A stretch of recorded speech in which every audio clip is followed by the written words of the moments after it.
Olá, eu sou Ana Rangel, editora do Poder 360, e esse é mais um Poder Entrevista. Hoje recebemos o economista e ex-presidente do Banco Central, Afonso Pastore. Ele publicou recentemente um novo livro, Erros do Passado, Soluções para o Futuro, onde avalia em retrospecto a política econômica brasileira no século XX. Para começar, Pastore, gostaria de perguntar a sua avaliação a respeito do momento que o Brasil está vivendo, de retração econômica, inflação alta e recorrentes crises políticas. Deixa eu te dizer, o Brasil vive um período difícil da sua economia. Você tem um problema fiscal que vem já há algum tempo e vem repercutindo negativamente na economia, e você tem recentemente uma inflação muito alta. Não é uma inflação gerada por um ou outro choque.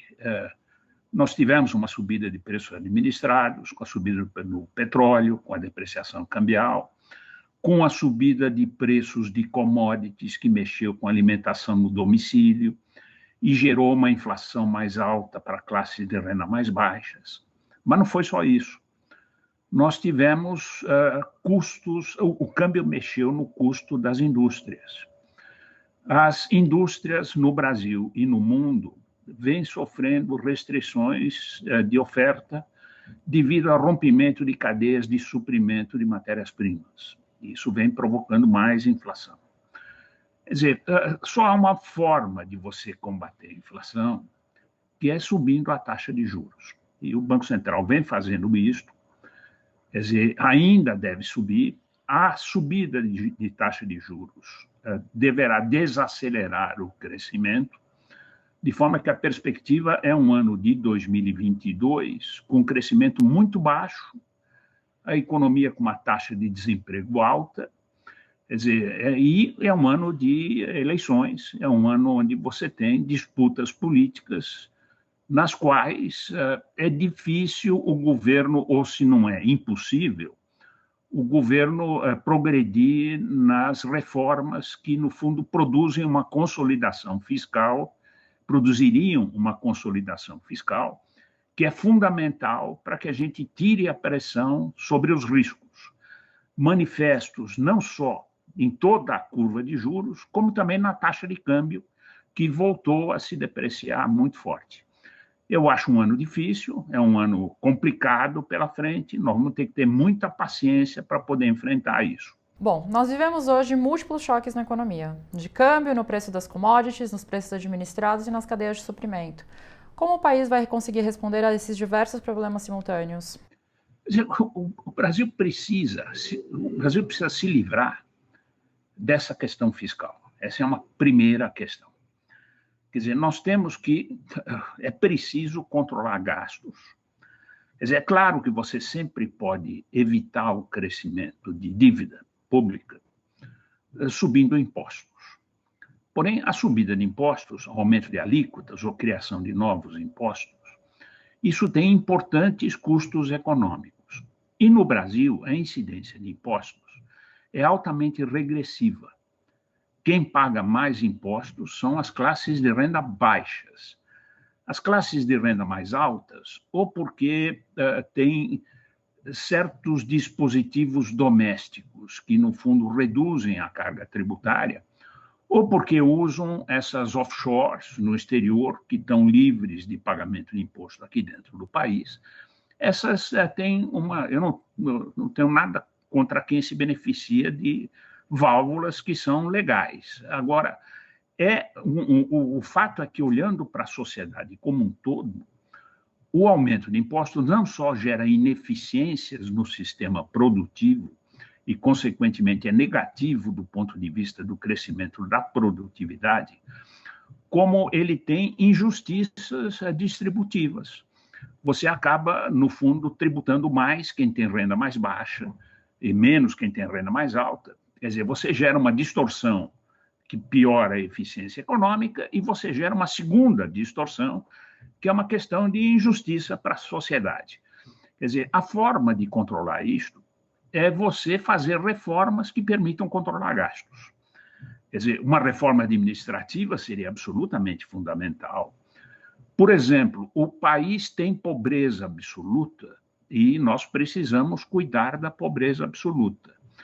Um programa de distribuição de renda seria extremamente bem-vindo, mas ele teria que ter o foco de atingir as pessoas que são as menos favorecidas na sociedade, não o foco de buscar transferir recursos para quem tem votos. Quer dizer, você deveria, no fundo, mudar o objetivo disto. E o atual governo realmente não mostra nenhuma tendência a atender esse tipo de objetivos. Quer dizer, as fórmulas são conhecidas. O que precisa ter é governabilidade. O governo precisa agir propondo mudanças e batalhando pela aprovação dessas mudanças no Congresso. Na avaliação do senhor, o Banco Central demorou a subir os juros? O que nós podemos esperar da política monetária aí para o ano que vem ou mesmo para 2023? Eu vou te dizer, olhado depois dos fatos, a gente pode ser... Eu sou crítico com relação ao Banco Central, mas deixa eu aliviar um pouco a crítica. Quando ele baixou a taxa de juros para 2, ninguém sabia qual ia ser o tamanho da recessão que o Brasil ia enfrentar, porque nunca ninguém tinha vivido uma pandemia. Então, naquele momento, havia um desconhecimento total, a sociedade estava em pânico, o Banco Central tinha que baixar a taxa de juros e ele tinha que fazer exatamente o que ele fez, que foi proporcionar crédito abundante para evitar que empresas quebrassem e você destruísse capital humano, destruísse capital físico. Naquele momento, vamos dizer, alguns julgavam que ele devia ter baixado mais, outros julgavam que ele deveria ter baixado menos. Eu acho que ninguém estava certo, porque ninguém sabia o que ia acontecer. O Banco Central foi lento daí em diante. Quando ele resolveu começar a subir, porque era necessário subir, porque a inflação já vinha se mostrando clara, ele decidiu subir não para o campo restritivo ou para o campo neutro da política monetária. Ele resolveu manter o estímulo. Quer dizer, quando ele começou aquelas subidas de 75 pontos, aí pode existir pessoas que dizem, mas afinal de contas, você está sendo crítico, ele subiu 75 pontos por reunião. Subiu 75 porque ele saiu de 2, quer dizer, realmente ele tinha que normalizar isso com saltos maiores. Quando ele sinalizou que ia fazer só um ajuste parcial, ele deu um sinal negativo para ele, para a eficácia da política monetária. O mercado financeiro e a sociedade como um todo percebe que, na sua curva de reação, ele dá um peso maior para a atividade econômica do que ele dá para o desequilíbrio inflacionário. Quando você vê isso atua negativamente sobre as expectativas, a inflação se propaga. Ele demorou um pouco para perceber que estava cometendo esse engano, corrigiu, é verdade, está corrigido. Agora não há mais dúvida que ele vai para cima da taxa neutra.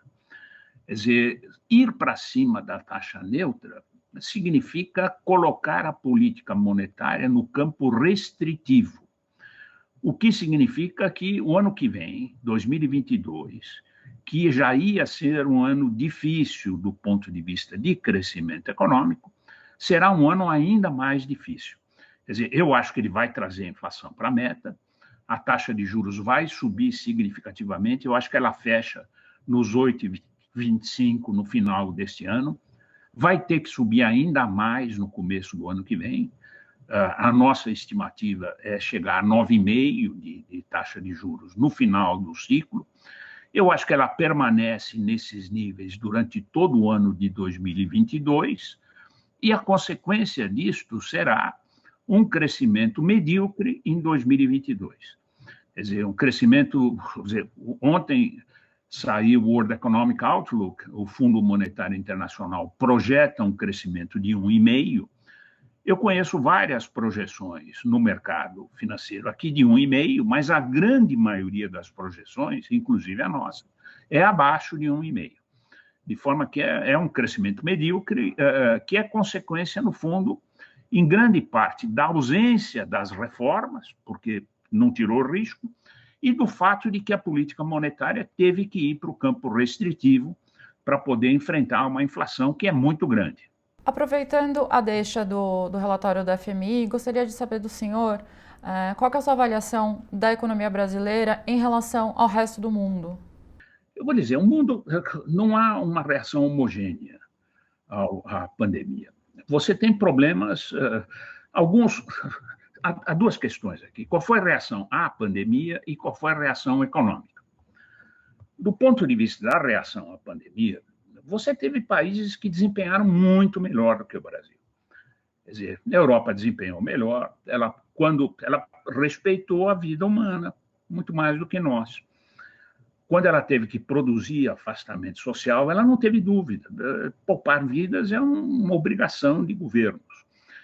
Você teve isso nos Estados Unidos, você teve isso na Austrália, você teve isso na Coreia, no Japão. A China, obviamente, é um regime autoritário, eles puseram um enforcement muito duro sobre a população, conseguiram dominar a pandemia muito antes dos outros, tiveram um custo econômico enorme, mas pagaram o custo e foram em frente. Nós falhamos aí. E é curioso, não devíamos ter falhado. Se o governo tivesse tomado a decisão de comprar todas as vacinas possíveis, você não sabia quais estariam disponíveis, compra todas, não importa, deixa tudo isso disponível. O Brasil tem um belíssimo sistema de saúde, que é o SUS. Quer dizer, na hora que nós tivemos as vacinas, o SUS vacinou. E hoje em dia nós estamos superando o problema da pandemia, porque o SUS é eficiente e porque existem vacinas.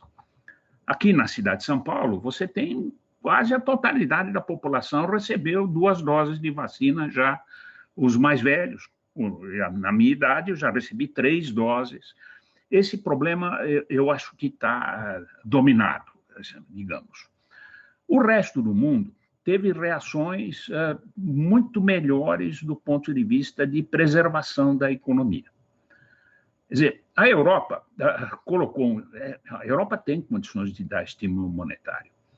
Ela tem um Banco Central Europeu que tem uma eficácia e tem uma tradição de controle muito melhor do que a nossa. Mesma coisa o Federal Reserve.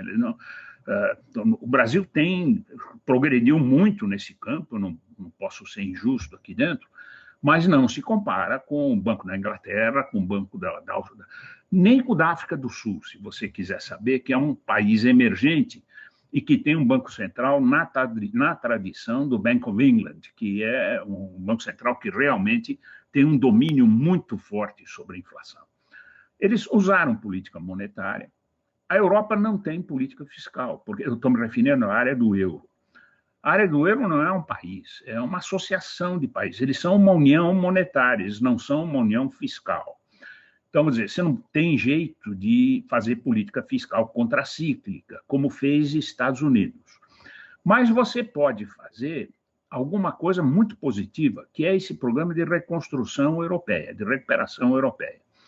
Quer dizer, por iniciativa da Merkel na Alemanha e do Macron na França, que conseguiram convencer os países mais ao norte, que são os países frugais da Europa, de que era necessário dar um impulso ao crescimento dos países que crescem menos, como Espanha, como Itália, como Polônia. Foi criado esse programa de incentivos, e esse programa de incentivos significa incentivo de investimento, para melhorar a eficiência produtiva deles todos. Está em marcha. Então, a Europa cresce. Se você olhar os PMIs da indústria da Europa, eles deram uma ligeira desacelerada agora, é natural, porque eles não podem continuar nesta velocidade de crescimento, mas estão acima da linha dos 50, que é o que divide contração de expansão. Ela está em expansão, ela continua em expansão.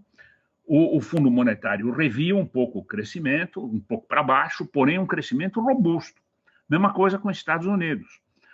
Os países emergentes, aqui nós temos que distinguir China de outros. Emergentes na América Latina, de um modo geral, estão muito mal. Quer dizer, Chile, Argentina, coitada, em crise, Colômbia, Equador, todos eles. Brasil com suas dificuldades. Não há nenhum emergente que esteja performando melhor do que Brasil, mas, de um modo geral, no mundo inteiro, nós tivemos recuperações. Esses países vão para pleno emprego, eu me refiro aos mais desenvolvidos, o Brasil não. O Brasil está atrás, porque o Brasil já tinha um problema sério, ou muitos problemas econômicos sérios anteriormente, e com a pandemia ele perdeu-se. Ele, na verdade, interrompeu qualquer agenda de reformas que poderia ser um passo avante na economia brasileira. Amarrando essa questão do externo, o que no cenário externo deve pesar nesse baixo crescimento no Brasil? O que a gente deve ficar de olho aí de agora até as eleições vindo do exterior? Deixa eu pegar, acho que são vários problemas. Eu vou começar por China. China teria que ter uma desaceleração. Bom, em primeiro lugar, China é muito importante para o Brasil. Os americanos, os investidores lá fora, quando olham para a China e para a África do Sul, eles dizem o seguinte: são dois países China-dependent countries, são países dependentes da China. Se você fizer um diagrama de dispersão, põe no eixo horizontal a taxa de crescimento do preço de commodities, o índice CRB, e no eixo vertical põe a taxa de crescimento do PIB do Brasil. Você vai ver uma correlação positiva muito clara. Quer dizer, o Brasil vive à custa de bonanças externas. Quando a China cresce, por um caminho ou por outro, isso impulsiona o Brasil. Bom, a China tinha que desacelerar, como os Estados Unidos e como a Alemanha desaceleraram. Ela recuperou, atingiu a capacidade plena, mas ela está sofrendo outras desacelerações que, no fundo, são negativas. A primeira, ela investiu demais neste problema imobiliário. Há um trabalho feito pelo Kenneth Rogoff e um economista chinês que saiu publicado no NBER em setembro de 2020, portanto, ele tem mais de um ano já, mostrando como a China superinvestiu no sistema imobiliário urbano. Ele fez um cálculo da participação do setor imobiliário no PIB da China, dá 29%, que é um número monstruoso para um sistema imobiliário. Dos vários artigos que saíram recentemente, no Financial Times saiu um, agora não me recordo o nome dos autores, mas logo no começo tinha um vídeo mostrando a implosão de um conjunto de edifícios que estava lá numa cidade. A estimativa é que a China tem imóveis vazios capazes de abrigar 30 milhões de famílias. Bom, cada família na China tem 3 habitantes. O casal só pode ter um filho. Então, digamos, pega uma família média de 3 pessoas, 90 milhões de pessoas, os imóveis que abrigariam estão vazios. Esses 90 milhões é um absurdo, não pode estar certo. 90 milhões de pessoas para um país como o Brasil é muita gente.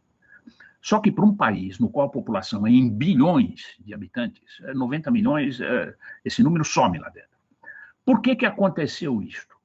Porque a China resolveu investir pesadamente em construção civil para acelerar o crescimento. Parte do sucesso, do grande crescimento da China, é esse superinvestimento no setor imobiliário.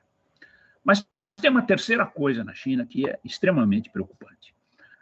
Quando você tinha, desde o Deng Xiaoping até o Zhu Xing, que foi o presidente anterior, a China seguia uma forma de capitalismo que o Branko Milankovitch, que é um economista que estuda a distribuição de renda, denomina capitalismo político, ou capitalismo autoritário político. Diferente do período do Mao Zedong, quando a China era toda a propriedade de todas as empresas eram do Estado, 100% de estatais, e o país não crescia. Ela foi fazendo reformas nas quais ela permitiu que o setor privado fizesse os investimentos. E aí ela começou a entrar numa forma de capitalismo, que ele chama lá de capitalismo político. O controle é do Estado, mas o lucro vai para o setor privado, ainda que com salários baixos. Bom, isso permitiu o crescimento de grandes empresas na China, obviamente taxas de investimento muito altas, e a China cresceu. Bom, acontece o seguinte, você, na medida que crescem as empresas, cresce o poder econômico dos donos dessas empresas, e o poder econômico é uma fonte de poder político. Bom, o poder político das empresas é incompatível, na visão do Xi Jinping, com o objetivo do Partido Comunista Chinês. Ele começa a fazer todo um conjunto de reformas, mudando a estrutura de crescimento da China. Bom, os especialistas que olham para a China nos avisam o seguinte: a China hoje tem um crescimento de PIB potencial da ordem de 5%, que é quanto ela vinha crescendo desde... Ela teve um pico de preço de commodities em 2011, pega de 2013 a 2018, ela vinha crescendo, os preços de commodities vinham lentamente caindo, porque o crescimento do PIB vinha convergindo para o 5,5%, que é próximo do PIB potencial. Com essas reformas todas, há quem estime que a China pode, durante algum tempo, cair para um crescimento da ordem de 4%. Bom, evidentemente, o mundo está olhando tudo isso, e isso introduziu uma certa componente de risco. Agora, pega um avião, sai da China e vai para a Europa. Quer dizer, quando você chega na Europa, você vê o seguinte: a Europa é dependente de gás, de gás quer para indústria, quer para aquecimento, para tudo, ela é dependente do gás que vem da Rússia. E a Rússia resolveu subir o preço do gás e gera um problema de abastecimento e de crise energética na Europa. Isso introduz uma componente de risco, é mais grave na Inglaterra, na ilha, porque lá o acesso aos gasodutos é mais difícil, o efeito está maior. Isto aumentou a aversão a risco. Você tem um terceiro tipo de crise energética entre China e Índia. Ambas dependem de carvão para poder tocar suas termoelétricas. A Índia está com risco de ter racionamento de energia. Tudo isso somado criou aversão a risco, e, além disso, existe mais um problema de risco no mundo, que é o problema de Estados Unidos. Se o Federal Reserve faz um tapering, e eu acho que ele vai fazer um tapering mais rápido, e quando ele sobe a taxa de juros. Você já está vendo um início de fortalecimento do dólar, que é alguma coisa que significa... O dólar comanda a economia mundial, sempre foi assim. Fortalecimento do dólar significa enfraquecimento da moeda dos demais países, que é o que está acontecendo em todos. Então, vou dizer, há todo um conjunto... Nada disso é crítico para a economia mundial, no sentido de gerar uma grande ruptura, mas tudo isso dificulta o caminho de recuperação da economia mundial. Na sua avaliação, qual deveria ser a prioridade do próximo governo a partir de 2023 para a política econômica? Eu vou te dizer, ele tem que atacar o problema fiscal, não tem dúvida, isso é uma coisa extremamente importante. Eu acho que no campo tributário tem uma reforma que é absolutamente fundamental, que é a reforma do imposto sobre bens e serviços. Transformando toda essa parafernália de impostos sobre bens e serviços num imposto sobre o valor adicionado incidente pelo destino do bem, não pela origem do bem produzido, como atualmente é cobrado na origem, ele tem que ser cobrado no destino para eliminar a guerra fiscal. Você tem que padronizar isso de tal forma que você não tenha dependência de créditos, não... O imposto tem que ser pelo valor adicionado com liquidação financeira, não com liquidação econômica, para você ressarcir todos os créditos acumulados para eliminar aquele resto que sobra na exportação e que prejudica a exportação. Essa reforma é fundamental. Essa reforma teria que vir acompanhada de uma abertura da economia brasileira com relação ao comércio internacional. O Brasil continua sendo uma economia extremamente fechada. Quer dizer, isso inibe o crescimento de produtividade, isso inibe as inovações, Isso dá às empresas protegidas hoje um poder político de se manter naquela posição e impedindo, pelo esse tipo de reforma, que outras empresas entrem, mas a competição, antes de ser algo que inibe o crescimento, ela proporciona mais crescimento econômico. E nós temos que investir em uma rede de proteção social, afinal de contas, esse país é um país muito desigual, extremamente desigual, regionalmente, do ponto de vista interpessoal, tudo isso. Você tem que investir de uma forma, numa rede de proteção social.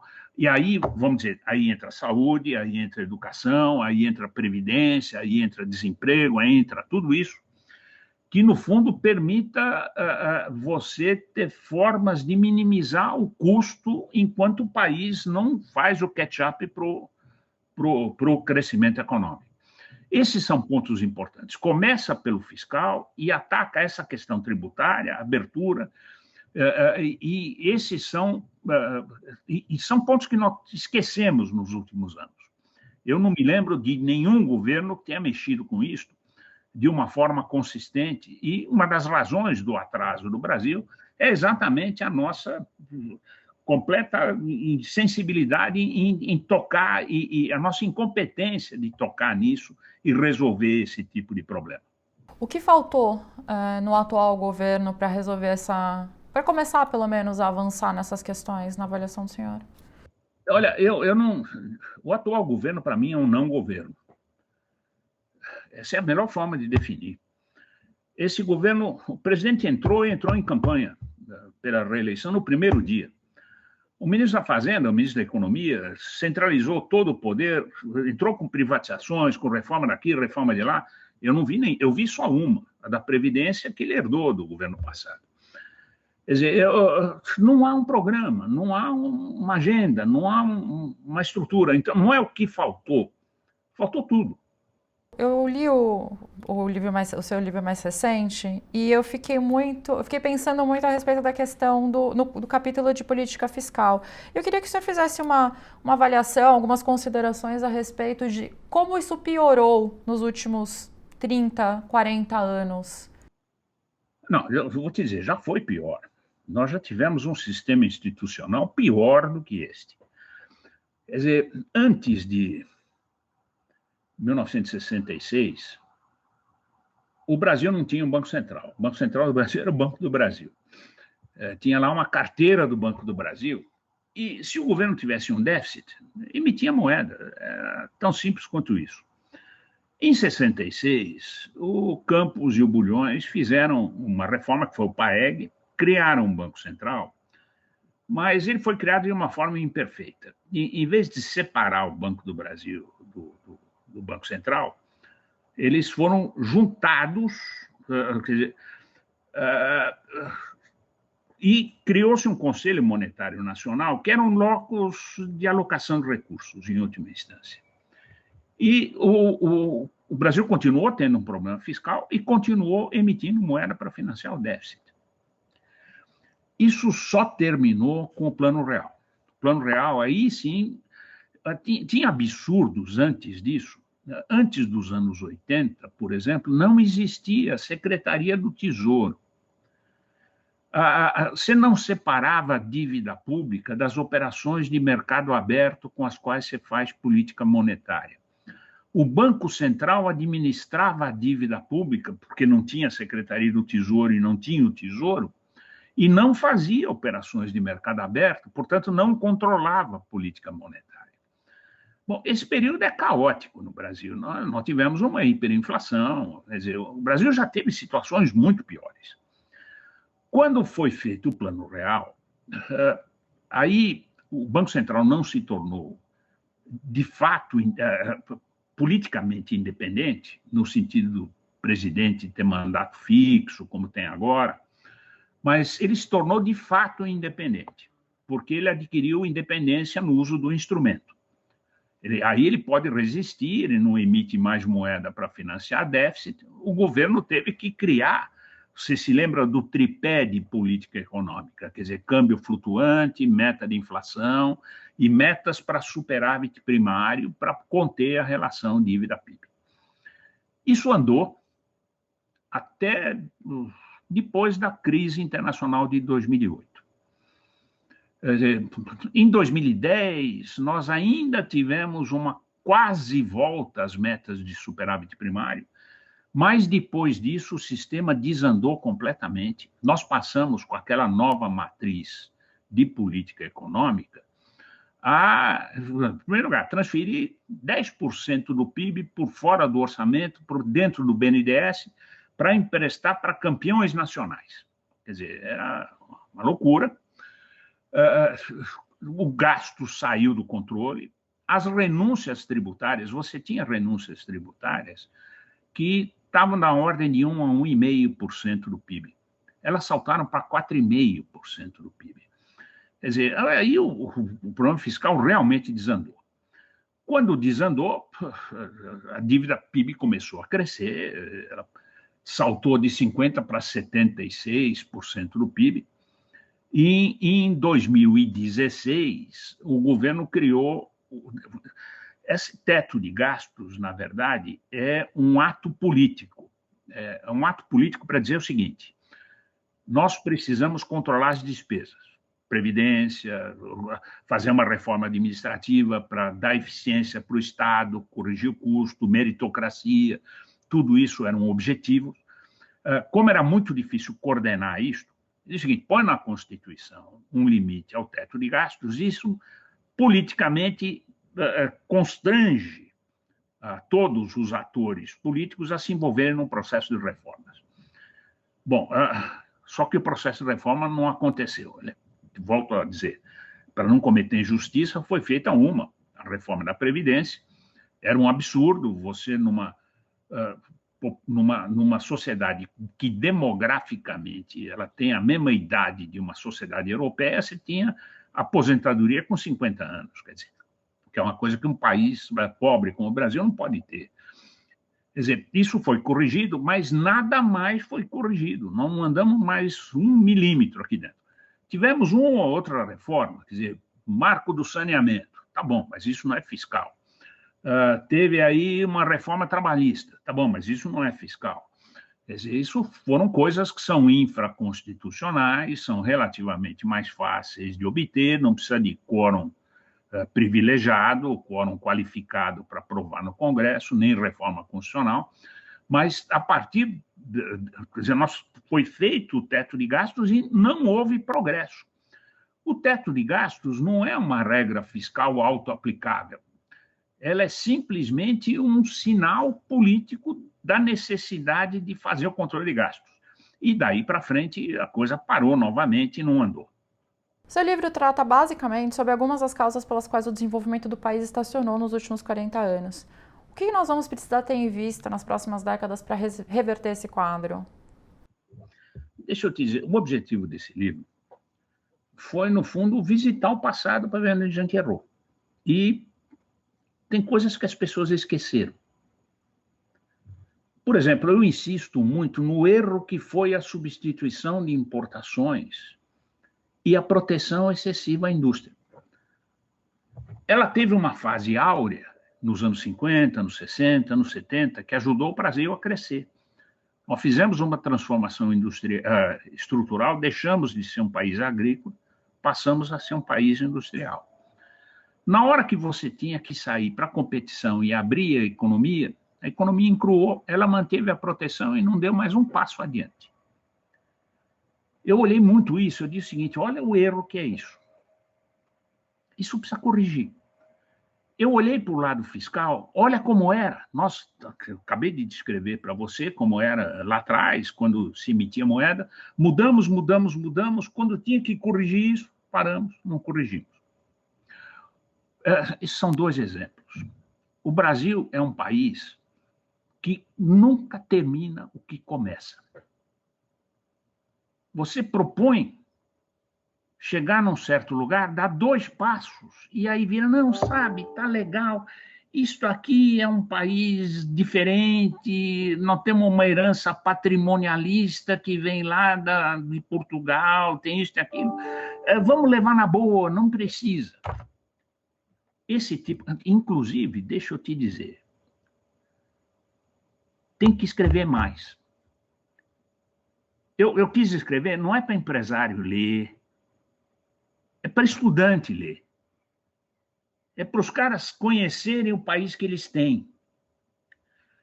É assustador que nós tenhamos tido uma parada brusca de fluxos de capitais em 1983, que estancou o país. Foi a recessão mais profunda da história. Isso é uma parada brusca. Nós tivemos as reservas, acabaram. Em termos de caixa, elas ficaram negativas. Eu não conheço nenhum PhD que fez o curso no MIT, que foi aluno do Blanchard, do Fisher, do Dornbusch. Eles dão em aula exemplos de paradas bruscas que aconteceram no mundo inteiro e eles ignoram que o Brasil teve essa parada brusca por erro de política econômica do governo. Desculpa, o que eu quis fazer foi dizer o seguinte: ô, Tigrada, cai na real. Primeiro conhece teu país, antes de sair por aí reproduzindo o que você aprendeu na academia lá fora. O meu livro é um protesto contra o colonialismo intelectual que existe no Brasil de só repetir os modelos que estão lá fora sem olhar para a nossa história. Eu acho que daí a gente começa a ter uma discussão que permite... Bom, nós estamos discutindo o Brasil. Afinal de contas, é isso que nós queremos mudar. É um objetivo muito simples. Eu não tenho nenhuma pretensão de virar um economista conhecido internacionalmente. Isso não é para mim, isso é para os outros. Eu quero que os economistas que estão nascendo no Brasil aprendam a conhecer o seu próprio país e a sua própria história. Muito obrigada, Pastore, por conversar com a gente hoje. E obrigada a você que nos acompanhou em mais uma entrevista. Não deixe de se inscrever no nosso canal e ativar o sininho para receber as notificações. Até a próxima!